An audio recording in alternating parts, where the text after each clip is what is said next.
외국인들이 우리나라에 지금 많이 여행을 온다라고 그래요. 아마 역사 없는 많은 외국인들이 오는 것 같습니다.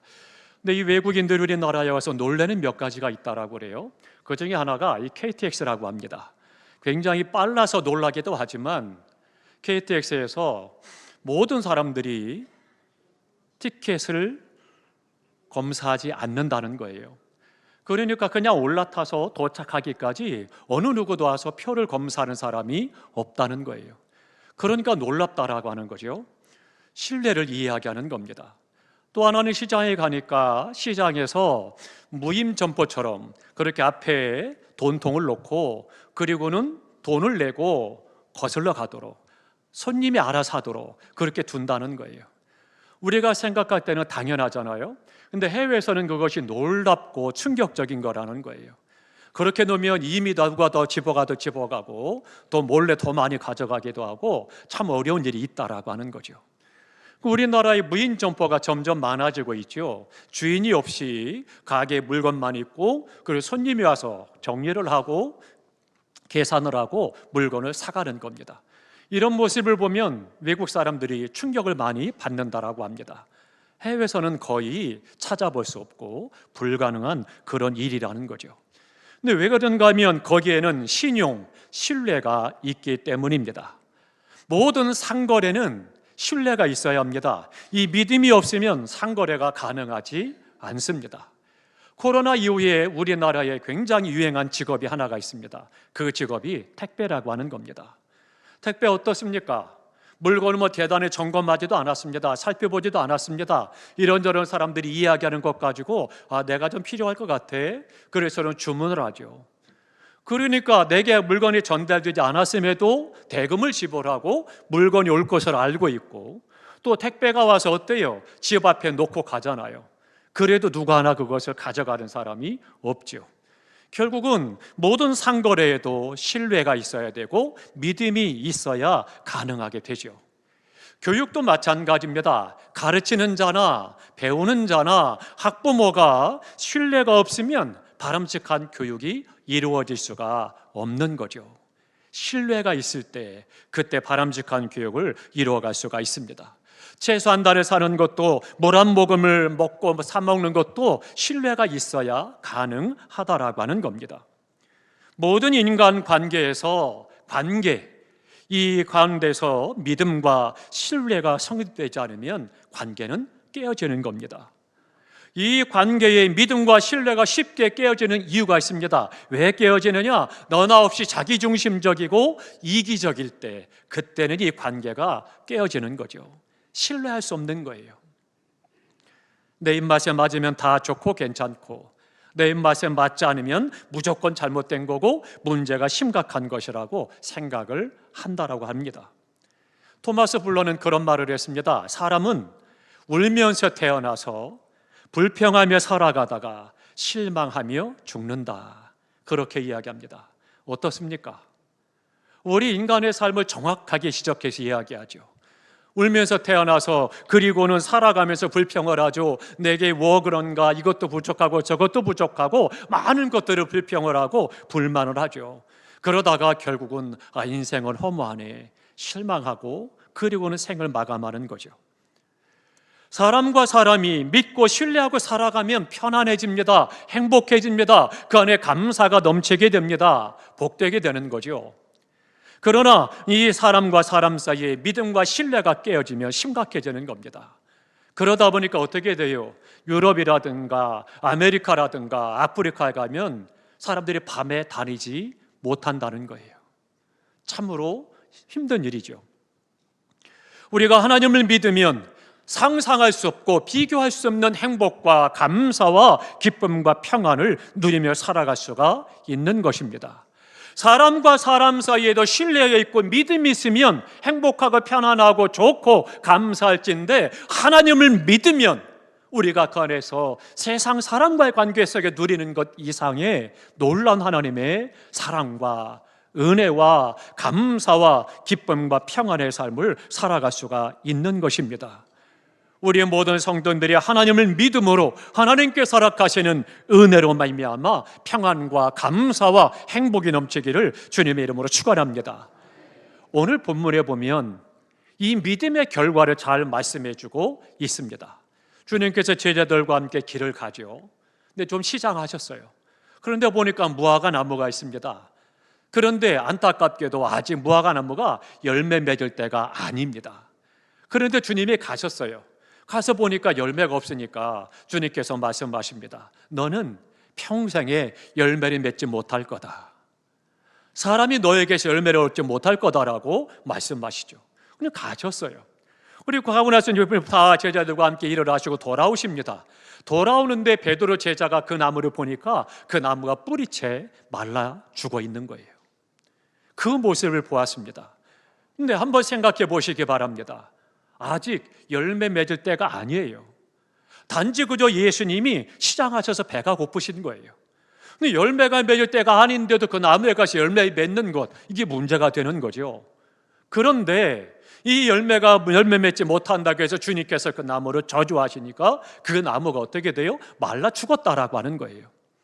하나님께서 이 말씀을 통해서 주님께서 말씀하신 것이 뭐냐? 믿음을 말씀하고 있습니다.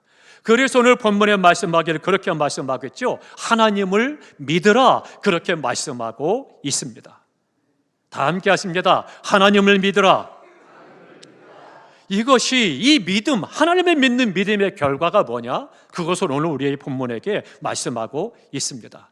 첫 번째로는요, 하나님을 믿으라는 것입니다. 이 믿으라는 말씀을 반복해서 말씀하는데요, 오늘 본문에서 말씀하고는 이 믿으라는 말씀은 약간 단어가 다릅니다. 요한복음 14장 1절에 보면 너희 마음에 근심하지 말라. 하나님을 믿으니 또 나를 믿으라. 그렇게 말씀하고 있습니다. 그러면서 하나님을 믿으라, 오늘 본문에도 말씀하고 있고 요한복음 14장에도 말씀하고 있는 하나님을 믿으라라고 말할 때 믿음이란 단어는 우리가 지금까지 들어왔던 단어와는 다른 믿음을 말합니다. 이 믿음을 뭘 말하느냐? 원문에 보면은 하나님의 의에서 믿음을 가지라, 그런 말입니다. 그러니까 이것은 능동태가 아니라 수동태예요. 내가 수고하고 애쓰고 노력해서 믿음을 얻는 것이 아니고 하나님께서 내게 주시는 선물이라는 거예요. 그게 믿음이라고 하는 것입니다. 그러니까 내가 믿음을 가지는 것이 아니라 하나님의 은혜로 믿음을 가지라, 그렇게 말씀합니다. 그래서 에베소서 2장 8절에 말씀합니다. 믿음은 우리에게서 난 것이 아니요 하나님의 선물이니라, 그렇게 말씀하고 있습니다. 믿음은요, 내가 만들고 내가 생성하는 생산품이 아닙니다. 하나님께서 주시는 그 믿음을 내가 살고 번성하고 형통하고 잘 되는 것입니다. 그것이 하나님께서 주시는 믿음이라고 하는 거예요. 신앙은 필요에 의해서 선택하는 것이 아닙니다. 안 믿으면 죽는 것이고 믿으면 사는 것, 그것이 바로 신앙이라고 하는 것입니다. 우리의 믿음에 삶과 죽음이 있고 성공과 실패가 있고 행복과 불행이, 문제가 다 거기 안에, 믿음 안에 있다라고 하는 거예요. 그렇기 때문에 우리가 가끔 생활하면서 몸이 불편하고 찌푸둥하니까 안 되겠다, 내가 건강을 해서 헬스클럽 가서 운동을 해야 되겠다, 등록을 하고 비싼 돈을 치르고, 그리고는 시간이 되면 가고, 마음이 편하면 가고, 불편하면 안 가고, 그런 헬스클럽에 등록하는 그런 것이 아닙니다. 신앙은 절대절명의 과제요, 명제가 되는 겁니다. 믿음은 요람에서 무덤까지, 또 무덤에서 영생까지 이르는 것이 바로 믿음이라고 하는 것입니다. 그렇기 때문에 믿음이 없이는 살지 못하는 거예요. 그래서 하나님을 믿으라 말씀하고 있습니다. 사람끼리 믿고 신뢰할 때 그때도 평안이 있고 질서가 있고 감사가 있듯이, 그러나 하나님을 믿을 때 우리는 그 안에서 세상에서 경험할 수 없는 하나님의 은혜로 말미암아 그 믿음 가운데 평안과 감사와 행복과 하나님의 능력과 은혜를 경험하게 되는 것입니다. 사랑하는 성도 여러분, 하나님 내게 믿음을 주십시오, 기도하시기 바랍니다. 또 하나는요, 23절에 말씀합니다. 의심하지 아니하면 그대로 된다, 그렇게 말씀합니다. 이 의심이라는 단어는 이런 뜻입니다. 판단이 엇갈리는 것, 그것을 가리켜서 의심이라고 그래요. 맞는 것도 같고 아닌 것도 같고, 이것도 같고 저것도 같고 그런 것이 바로 의심이라고 하는 거예요. 의심은 금물입니다. 의심에서 좋은 것 간혹 있죠. 그래서 옛말에도 뭐라고 그래요? 돌다리도 두드리고 건너가라 이야기하죠. 그런데 의심을 많일수록 좋지 않습니다. 오히려 해가 되는 것이 많죠. 의심하면 약도 약이 되지 않는 겁니다. 의심하면 다리도 건널 수 없는 것이고요, 건너물고 건너갈 수도 없는 것이고, 부부 생활도, 부모와 자녀 생활도, 사회 생활도 어려운 거예요. 의처증, 의부증, 왜 그래요? 그 시발점이 어디에 있습니까? 의심하기 때문이죠. 하나님께서 행하시는 일을 내가 의심하지 않고 의심을 버리고 믿음으로 나아갈 때 하나님께서 행하신 역사를 경험할 수가 있는 겁니다. 의심하지 아니하면 그대로 되리라 말씀하고 있는 것입니다. 하나님께서 하시는 일을 믿으시기 바랍니다. 그때 우리는 하나님의 능력을 경험하게 되는 거예요. 믿음이 없으니까 하나님의 능력을 경험하지 못한 사람이 그냥 들은 풍월로 사단께 3년이면 풍어를 넘는다고 믿음에 대해서 이야기만 하는 것 의미 없습니다. 그 믿음, 그의 삶에 아무런 역사도 나타나지 않습니다. 하나님의 역사 경험하지 못합니다. 있다가 없다, 왔다 갔다 하듯이 그냥 그런 거예요. 그것은 온전한 믿음이 아닌 거죠. 그렇기 때문에 우리가 하나님께서 하시는 일을 의심하지 않고 받아들이면 되는 것입니다. 사랑하는 성도 여러분, 믿음 있기를 축복합니다. 그러면 이제 세 번째 보니까 24절에 말씀합니다. 믿으면 그대로 된다, 그렇게 말씀하고 있습니다. 믿음의 위대성과 믿음의 결과를 잘 발견할 수 있습니다. 믿고 기도하라는 거예요. 우리 성도들 어떻습니까? 믿음으로 기도하시는지요? 열심히 기도하고 그리고는 믿음이 없는 자처럼 행하지는 않는지요? 응답에 대해서, 하나님의 역사에 대해서 관심이 없지는 않으신지요? 안타깝게도 많은 기독교인들이 그냥 주문 외우듯이 기도하고 끝나는 거예요. 되어도 좋고 안 돼도 좋고, 응답이 있어도 좋고 없어도 좋고, 그냥 괜찮아요. 내가 기도했다는 것으로 만족하는 거죠. 살아있는 믿음이 아닙니다. 믿고 기도하라 분명하게 우리에게 말씀해 주고 있죠. 이스라엘 백성들 애굽에서 나왔어요. 약속의 땅, 축복의 땅, 젖과 꿀이는 가나안 땅 향해 갑니다.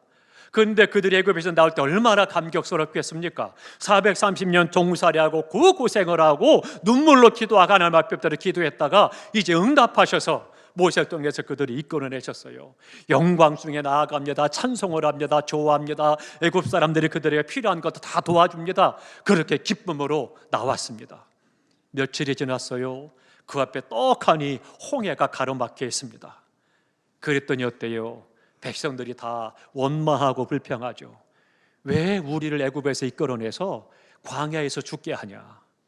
뒤에서는 애굽의 병을사가 쫓아오고 앞에는 홍해가 가로막혀 있으니 어쩌라고 불평하며 난리가 났습니다. 그때 모세가 하나님 앞에 기도하죠.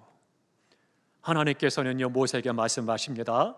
모세야, 네 지팡이를 들어서 홍해를 가리키라. 모세가 믿음으로 말씀에 순종합니다. 지팡이를 들어 홍해를 가르칠 때 홍해가 갈라집니다.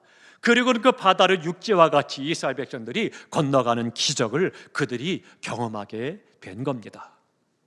그들이 의심하지 않고 이거 하나님 이거 갖고 되겠어요? 하나님 다른 어떤 대단한 능력을 행하셔야지 지팡이 들고 가르치라니 말이 됩니까? 사람들에게, 백성들에게 내가 그래도 지도자인데 어떤 창피를 당하려고요? 모세는 그러지 않았어요.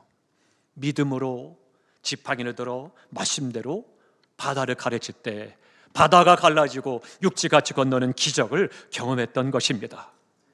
무엇이든지 하나님 앞에 엎드려 기도한 것은 받은 줄로 믿으라 우리에게 말씀해 주고 있습니다. 그런데 문제는 하나님을 믿는 이 믿음이 쉽지 않더라는 거죠. 믿으면 그대로 된다고 했는데 그렇지 않다라고 하는 거죠. 기도하는 자세, 마음이 어떠하느냐에 따라서 기도의 결과가 또한 달라지는 거죠. 엘리야 선지자가 등장을 합니다. 그가 등장하면서 가장 먼저 선포한 예언이 뭐냐? 이 땅에 기근이 온다, 가뭄이 든다는 거예요. 근데 사람들이 믿지 않습니다. 그러나 하나님께서 예언하신 대로 땅에 기근이 들기 시작을 합니다. 3년 동안 비가 오지 않는 거예요. 한번 생각해 보시기 바랍니다. 지금 우리나라 어때요? 몇 달 동안 남해 쪽에 비가 남쪽에 있는 나라들은 지역은 비가 오지 않아가지고 아우성이고 난리잖아요. 못 살겠다고 난리잖아요. 그런데 3년 동안 비가 오지 않았다. 이거는 죽으라는 이야기예요. 그런 상황이에요. 그러니까 백성들이 임금으로 시작을 해 사람 앞에 기우제를 드립니다. 그래서 하나님 앞에 비를 달라고 합니다. 그런데 엘리야 선지자가 하나님 앞에 엎드려 기도하는데요, 머리를 무릎에 대고 그리고는 간절히 기도합니다. 하나님, 비를 주십시오. 이 백성이 죽게 됐습니다. 하나님 살려주십시오. 기도합니다. 그리고 종에게 이야기합니다. 산에 올라가서 봐라. 구름 한 점 없는데요. 또 기도합니다.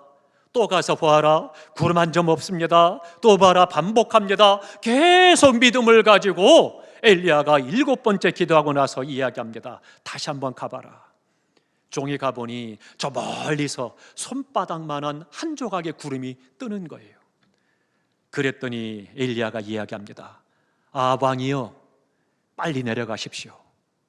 내려가는데 비가 너무 많이 와서 못 건널 수가 있으니 마차를 타고 가십시오. 그래서는 왕은 마차를 타고 내려가게 됩니다. 그리고는 엘리야는 하나님의 능력을 더 빨리 앞서가게 됩니다. 믿음으로 기도했을 때 3년 동안 비가 오지 않던 그 땅에 하나님께서 비를 보내시고 그 비가 얼마나 많았던지 마차를 타고 나서야 건너갈 수 있는 그런 물을 그들에게 허락해 주신 거죠. 손바닥만한 작은 구름, 그것을 보고 믿음을 가지고 이야기한 거예요. 오늘 우리에게 이 믿음이 필요합니다. 사랑하는 성도 여러분, 세상이 볼 때는 다 어리석고 또 논리적으로 볼 때 이치에 맞지 않고 참 힘든 일이죠. 그러나 믿음으로 볼 때 그 조각구름 하나가 그렇게 많은 비를 내릴 줄을 누가 알았겠습니까? 그러나 믿음으로 행할 때 손바닥만한 조각구름 하나가 먹구름을 몰아오고 비를 뿌리고 그리고 흘러넘치게 역사한 거죠. 우리가 입버릇처럼 믿는다는 말을 되풀이합니다. 그러나 죄송하지만 실상은 믿지 않을 때가 너무나 많은 것 같아요. 믿노라 말하지만 믿지 않을 때가 너무나 많은 것 같습니다. 어떤 마음을 지니느냐, 마음이 어떤 영향을 받느냐에 따라서 믿음의 경종 또한 달라지게 된다라고 하는 것입니다. 사랑하는 성도 여러분, 믿음을 가지시기를 주님의 이름으로 축원합니다. 믿을 때 그대로 되는 것입니다. 귀신 들린 아들이 있어서 귀신으로 말미암아 물에도 들어가고 불에도 들어가고 어디든지 가서 죽을 위기에 처하는 아들이 있습니다. 그 불쌍한 아들을 어떻게든 고쳐보고자 애를 씁니다. 안 되는 거예요. 근데 예수님에 대한 소문을 들었습니다. 그래서 예수님께 데려왔더니 주님은 수제자 3명과 함께 산에 가셨고 제자들만 남아있어요. 부탁을 합니다. 내 아들이 이렇게 어려움 다 있고 순간순간 죽음 위기에 처하니 좀 고쳐달라고 부탁을 하죠. 얼마나 간절했겠습니까? 그런데 제자들이 예수님처럼 기도했는데 낫지 않는 거예요. 치료가 되지 않는 거예요. 그런데 그 사이에 주님이 산에서 내려오셨어요. 내려오니까 이 아버지가 이야기합니다. 선생님, 할 수 있거든. 내 아들을 좀 고쳐주십시오. 얘가 물에도 들어가고 불에도 들어가고 도대체 이게 순간순간 죽을게 처하니 죽을 일입니다. 좀 도와주십시오. 그때 주님께서 뭐라고 말씀하세요? 믿는 자에게는 능치 못함이 없다. 할 수 있거든이 무슨 말이냐? 그렇게 말씀하십니다.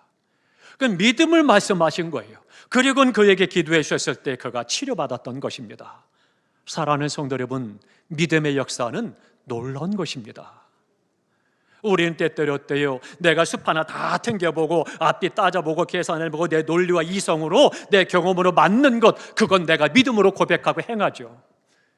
그러나 내 생각과 내 계산과 다르고 내가 경험했던 것과 다르고 내가 못 봤던 것에 대해서는 믿음이 없습니다. 안 합니다. 포기합니다. 이거는 안 되는 거야. 그리고 말하는 거죠. 그게 어디 믿음입니까? 사랑하는 성도 여러분, 우리가 믿음을 갖노라 하고 믿음이 있으면 전능하신 하나님의 능력을 경험한다고 하고 오늘도 살아계시다라고 말씀하지만, 그러나 내 머릿속에서 내 이성과 내 삶 안에서만 그 믿음을 이야기하고 천지만물을 창조하고 주관하고 인도해 가시고 역사하시는 하나님의 능력에 대해서는 제한시켜버리는 거죠. 그건 세상 믿음도 똑같습니다. 하나님이 아니랄지라도 우상을 섬기는 세상 사람도 다 그걸 합니다. 그건 믿음이 아니에요. 사랑하는 성도 여러분, 믿음을 가지시기 바랍니다. 하나님을 믿으라, 그렇게 말씀하고 있습니다. 그렇기 때문에 우리가 할 수 있거든이 아니라 하나님을 믿는 믿음으로 행할 때 문제가 해결되고 다친 것이 열려지고 막힌 것이 뚫어지고 하나님의 능력을 경험하는 삶을 살아갈 수가 있는 거예요. 저희 가족 얘기를 드려서 좀 송구하지만 저희 아버님이 태어나실 때 장애를 갖고 태어나셨어요. 안진뱅이였습니다. 일어나지 못하는 거죠. 걷지 못하는 거죠. 대전에 가면 파남동에 은진송 씨, 저희 시족들이 모여 사는 동네가 있습니다. 그 예전에 잘 사셨던 것 같아요. 그러니까 조부모님 가정에서도 잘 사셨습니다. 그런데 아들이 태어났는데 장애를 갖고 있으니 어떻게 하면 좋겠습니까? 이건 안 돼. 뭐 어떻게 하겠어? 포기한 것이 아니고 여기저기 찾아다닙니다. 이 병원 저 병원 용화다는 데 찾아다니고 안 되니까 어떻게 돼요? 무당도 찾아가고 굿도 해보고 별걸 다 합니다. 안 해본 게 없습니다. 어떻게든 그 아들 좀 고쳐보자고 애를 쓰다가 결국은 재산 다 날린 거예요. 가세가 기운 거죠. 그러고 있는데 어느 날 그 동네의 교회에서 부흥회가 있었습니다. 지나가는 권사님이 이야기한 거예요.